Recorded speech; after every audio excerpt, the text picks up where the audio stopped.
અગર તમારા 18 વર્ષ હમણાં જ પૂરા થયા છે તો આ ભૂલ કોઈ દિવસ ના કરતા, બાકી આખી જિંદગી કંટાળો આવી જશે ભાઈ. 18 વર્ષની પહેલા ડોક્યુમેન્ટના નામે ખાલી તમારી પાસે આધાર કાર્ડ જ હોય છે, જેમાં છે ને તમારા મમ્મી કાં તો પપ્પાનો નંબર લિંક હોય. તમારી પાસે પોતાનું સિમ કાર્ડ તો હશે જ, પણ જે તમારા મમ્મી કે પપ્પાના નામ ઉપર હશે. હવે તમારે છે ને ખુદ માટે અલગથી એક સિમ કાર્ડ કઢાવવાનું. શું કામ કઢાવવાનું એ છેલ્લે કહીશ, પ્રેમથી સાંભળજો. સિમ કાર્ડ કઢવી લીધા પછી ત્યાંથી પછી તમારે જે નવો નંબર છે એ આધાર કાર્ડમાં લિંક કરવાનો, પ્લસ છે ને બધી ઇન્ફોર્મેશન અપડેટ કરવાની જે પણ તમે અપડેટ કરવા માંગતા હોય. પછી તમારે છે ને ક્યાંક બાર ઓફિસમાં જવાનું અને ત્યાંથી છે ને તમારે પાન કાર્ડ કઢાવવાનું. ઇફ તમે ઓનલાઈન કઢાવવા માંગતા હોય એ પણ બેટર છે, અને ઇફ બહાર કઢાવો તો વધારે કન્વિનિયન્ટ ને ઇઝી રહેશે.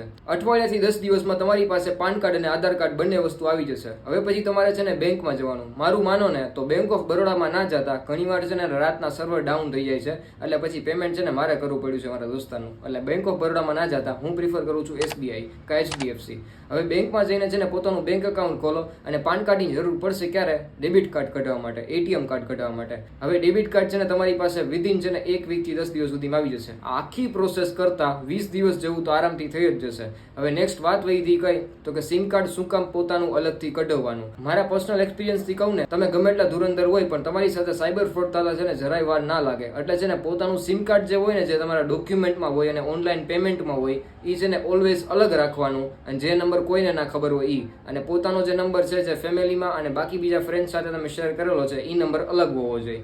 એટલે છે ને આ એક મુખ્ય કારણ હતું કે અલગથી સિમ કાર્ડ કઢાવવાનું. અને ઈ સિમ કાર્ડ છે ને ક્યાંય હોવું ના જોઈએ. ઓનલી તમારા બેંકમાં લિંક હોવું જોઈએ અને તમારા ડોક્યુમેન્ટ્સમાં, બાકી ક્યાંય નહીં.